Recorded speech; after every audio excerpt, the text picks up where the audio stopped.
Rekan-rekan mahasiswa semuanya, kembali kita akan belajar mengenai landasan sosial budaya bimbingan konseling. Oke, saya berharap saudara-saudara sekalian senantiasa diberikan kesehatan dan perlindungan dari Allah sehingga proses kita untuk belajar bisa berjalan dengan lancar dan membawa manfaat. Oke. Jadi kita akan mempelajari dasar yang digunakan oleh bimbingan konseling dari segi atau dari aspek sosial budaya. Oke. Pertama kali kita akan menilik bahwasanya individu atau manusia merupakan produk dari lingkungan sosial. Dikatakan di sini manusia merupakan makhluk sosial yang berbudaya. Jadi kita menjadi diri kita ini terpengaruh oleh lingkungan tanpa kita menyadarinya. Mungkin seperti itu ya. Jadi orang Madura akan kelihatan Maduranya gitu ketika dalam satu sekolah, oh dia orang Madura. Orang Jawa, oh dia orang Jawa. Orang Dayak juga akan nampak gitu loh. Karena apa? Dia memunculkan corak ataupun pola dari kebudayaannya melekat pada dirinya. Jadi di sini ada alurnya seperti ini ya. Antara kebudayaan dan masyarakat ini saling mempengaruhi. Kemudian kebudayaan yang berinteraksi dengan lingkungan sosial masyarakat ini membentuk individu. Jadi individu adalah produk dari lingkungan dan sosial. Makanya dapat diketahui siapa sih si Ari misalnya. Oh, dia orang Arab gitu misalnya. Kenapa kok seperti itu? Karena dia dari segi bahasa, dari logatnya dia ke Arab-Araban misal seperti itu dan sebagainya lah. Kita bisa menilai sendiri, kalian juga pastinya akan lebih paham mengenai hal ini. Oke, sebelum kita lanjut lagi, kita menilik apa itu budaya. Sebenarnya budaya itu sesuatu yang melekat pada individu, misalnya karakter, jenis kelamin, agama, suku, dan bahasa. Jadi terlepas dari suku ataupun kelompok etnis tertentu yang dikatakan kelompok secara makro, jadi masing-masing individu itu punya budaya masing-masing. Si A dan si B ya, lepas dari suku tertentu, si A orang Jawa, si B orang Jawa, ini juga sudah punya budaya yang berbeda. Si A ini orangnya misalnya penyabar, si B ini orangnya gampang marah misalnya. Itu sudah dua budaya yang berbeda. Oke. Jadi budaya ini ya secara lebih mendetail lagi bisa kita artikan sesuatu yang melekat pada individu. Oke, kita next. Jadi kenapa sih kok bimbingan konseling ini perlu dilaksanakan dan menggunakan landasan sosial budaya? Jadi ada berbagai persoalan ataupun masalah yang berkenaan dengan sosial dan budaya. Oke, yang pertama ada fenomena-fenomena seperti yang akan kita bahas berikut ini ya. Yang pertama ini adanya perubahan konstelasi keluarga. Konstelasi ini apa sih? Konstelasi itu semacam susunan ataupun pola dalam suatu keluarga. Jadi saat ini pun terjadi adanya suami yang diungguli istrinya. Misalnya istrinya lebih memiliki jabatan yang lebih tinggi, punya penghasilan yang lebih tinggi. Nah, ini juga akan menimbulkan suatu konflik tertentu gitu loh. Ya, oke, mungkin bisa fine-fine saja dari segi orang yang memandang itu kadang-kala, gimana ini kok suami kok malah nebeng hidup sama istri, ya bisa jadi seperti itu. Ada persoalan-persoalan yang berangkat dari konstelasi keluarga ini. Dan ini konteksnya akan mengarah pada situasi sosial dan budaya. Jadi di sini memang kaum perempuan saat ini sudah punya persamaan hak. Jadi bolehlah bekerja menjadi apapun itu bisa. Jadi kalau zaman dulu hanya pekerjaan tertentu yang diperbolehkan untuk perempuan, sekarang semuanya sudah boleh ya, saya rasa ya, seperti itu. Kemudian dari fenomena tersebut ada juga meningkatnya angka perceraian.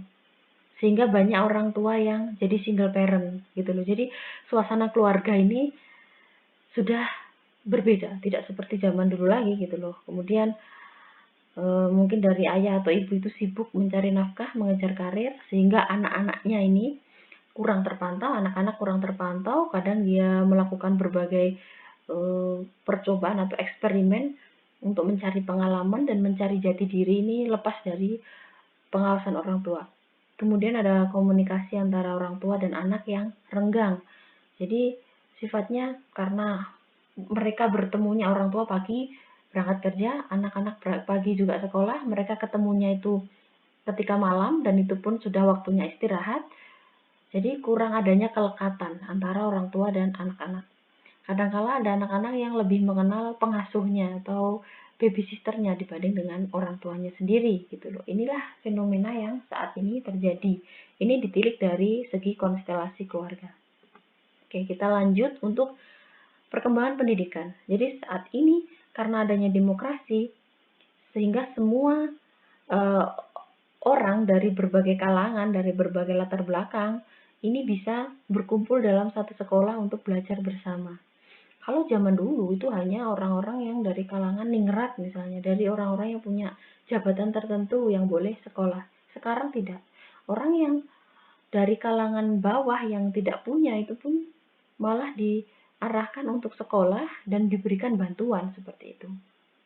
Nah, namun karena adanya ini ya, perpaduan ataupun istilahnya percampuran antara kelompok-kelompok seperti ini, maka seringkali terjadi gesekan ataupun adanya gap. Jadi ada geng-geng dari anak kalangan kaya sendiri, ada anak kalangan yang tidak punya misalnya seperti itu ya. Ada anak yang tidak punya tapi pinter. Ada anak yang orang kalangan kaya yang banyak gaya doang gitu loh. Jadi ya mungkin kalian juga bisa menjumpai ini di ketika kalian sekolah kan bisa kan merasakan oh itu kelompoknya yang high class, ini kelompoknya yang biasa aja, ini yang sifatnya yang anak-anak yang dapat beasiswa seperti itu kan. Jadi ini dalam dunia pendidikan pun ada isu yang sedemikian ini. Oke, kita lanjut masuk ke dunia kerja. Maka saat ini kebutuhan pekerja yang tidak memiliki keterampilan ini sudah istilahnya berkurang gitu loh. Kalau dulu terampil nggak terampil yang penting mau kerja apapun, nanti belajar sambil bekerja. Kalau saya ini tidak. Kalau saat ini yang lebih diutamakan adalah dia yang profesional, punya keterampilan. Jadi seleksinya semakin ketat gitu loh. Kemudian ada pekerjaan yang semakin berkembang. Jadi menuntut orang juga untuk bisa menempati posisi yang tertentu itu tadi gitu loh. Karena pekerjaan tidak hanya itu saja. Sekarang sudah ada food blogger misalnya. Kemudian ada YouTuber, kemudian dan lain-lainnya lah begitu loh. Banyak sekali pekerjaan yang lahir ataupun muncul. Adanya pekerja yang dari usianya itu masih muda bisa menempati posisi tertentu. Misal kalau kita lihat yang kemarin itu sempat viral, Bupati dari Tuban itu kan sudah masih sangat muda sekali ya, sudah bisa menjabat jadi pemimpin dari menjadi bupati seperti itu. Nah, kalau zaman dulu mungkin yang diutamakan yang punya pengalaman lebih katakan seperti itu. Dia yang punya sudah pernah menjabat lama di lingkup tertentu sehingga diusulkan untuk maju menjadi pemimpin.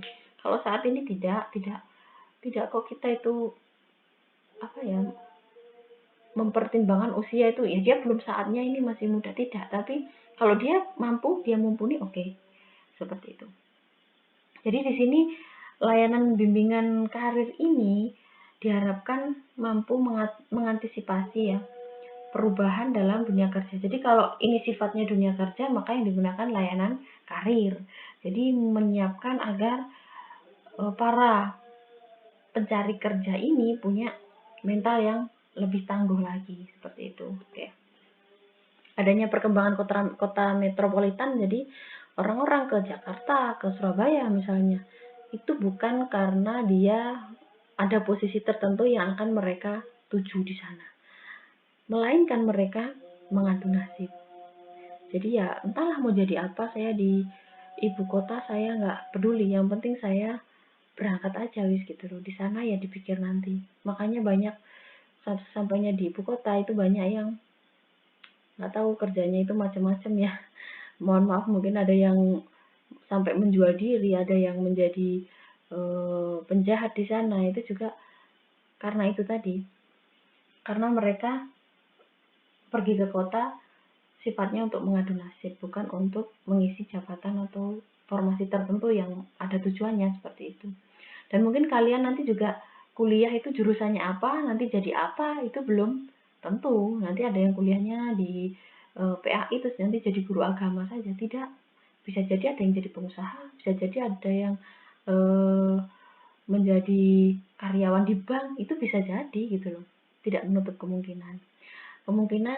Kemudian kemiskinan ini sangat menjadi masalah serius di ibu kota ataupun di kota besar ya, karena ini tadi orang-orang semuanya menuju ke kota. Sampai di sana kan otomatis biaya hidup, kemudian tempat tinggal itu juga perlu. Sementara mereka kadang-kala ada yang tidak mampu untuk membayar tempat tinggal, untuk membeli dan memenuhi kebutuhan sehari-hari. Akhirnya ya mereka hidup dengan sangat kekurangan gitu loh. Bisa jadi ada yang tinggal di kolong jembatan, ada yang membuat rumah-rumah sederhana di pinggir rel kereta api, di pinggir kali seperti itu, yang itu ilegal sifatnya. Selanjutnya adanya perkembangan komunikasi. Jadi sosial media yang saat ini sangat luar biasa perkembangannya, ini seringkali menyajikan konten-konten yang tidak pantas, yang amoral. Nah, dengan adanya perkembangan komunikasi ini juga penting bagi orang tua dan juga guru untuk membimbing dan memfilter anaknya dalam memfilter informasi yang diakses oleh anak-anaknya seperti itu. Jadi ini juga diperlukan gitu loh, karena situasi yang sudah sangat bergeser begitu cepat. Oke. Kemudian ada seksisme dan rasisme.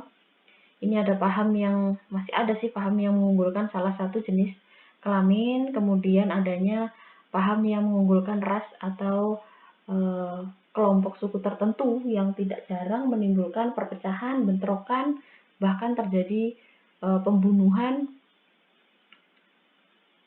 ataupun tawuran seperti itu. Yang ini sifatnya akan sangat membahayakan sekali. Oke.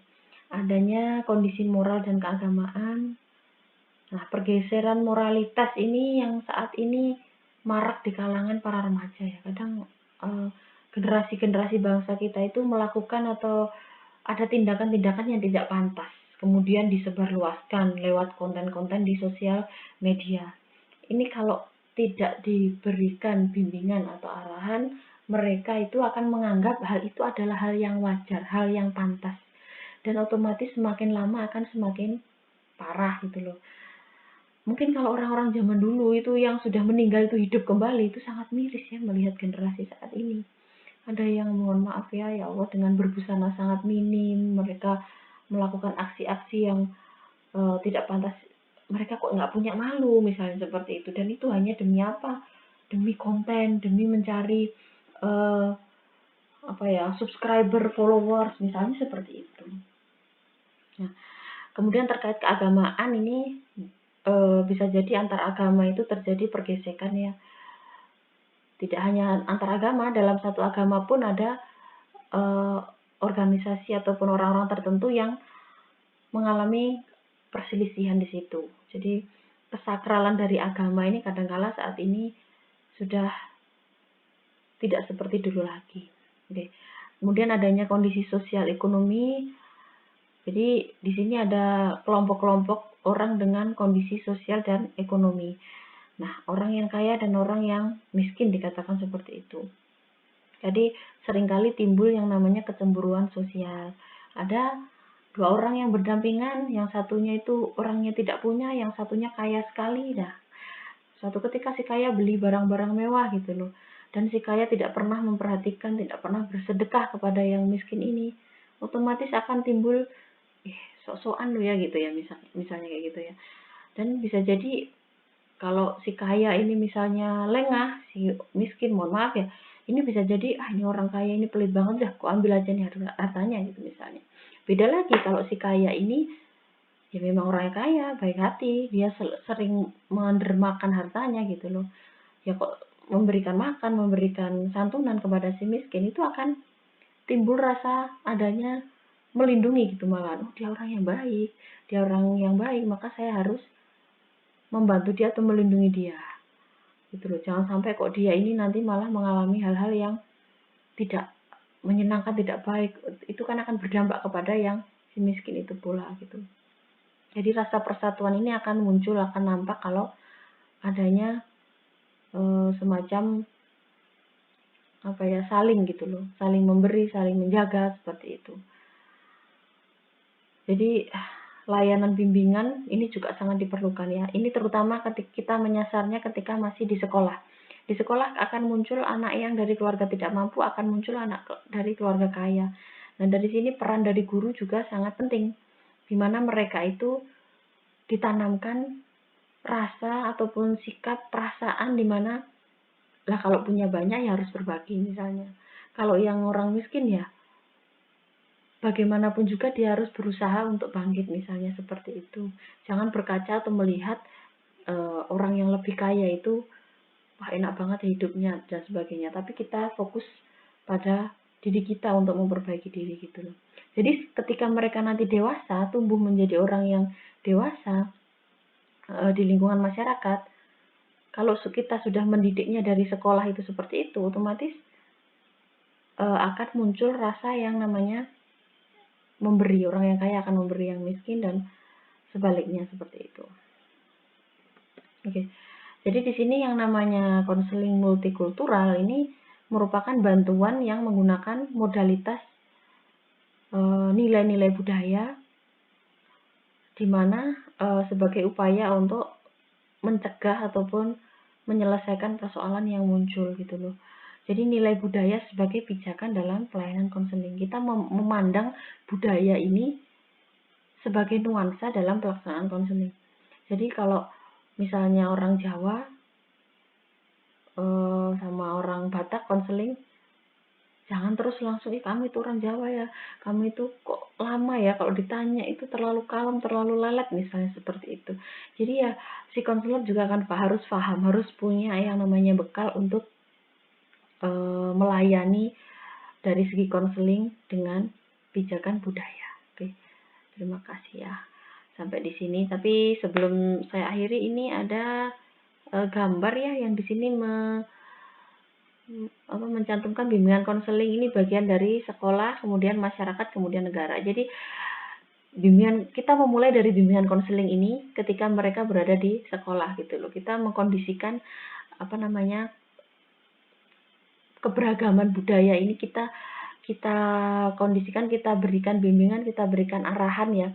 Ini ketika di sekolah. Kemudian ketika di sekolah ini dia sudah bagus, dibekali dengan bimbingan konseling tadi dengan bagus, dari aspek budaya tadi bagus, maka dia akan menjadi warga masyarakat yang baik pula dari segi sosial budaya. Kemudian akan menjadi warga negara yang bagus, yang baik dari segi sosial dan budaya. Jadi ini sifatnya berkelanjutan dan dimulai dari hal kecil akan menjadi hal yang sangat besar gitu loh. Dan ini akan menjadikan identitas negara kita semakin kuat gitu loh. Tidak akan pudar karena tergerus oleh waktu seperti itu. Oke, baik, terima kasih. Mungkin itu yang dapat saya sampaikan. Saya akhiri. Wabillahi taufiq wal hidayah. Assalamualaikum warahmatullahi wabarakatuh.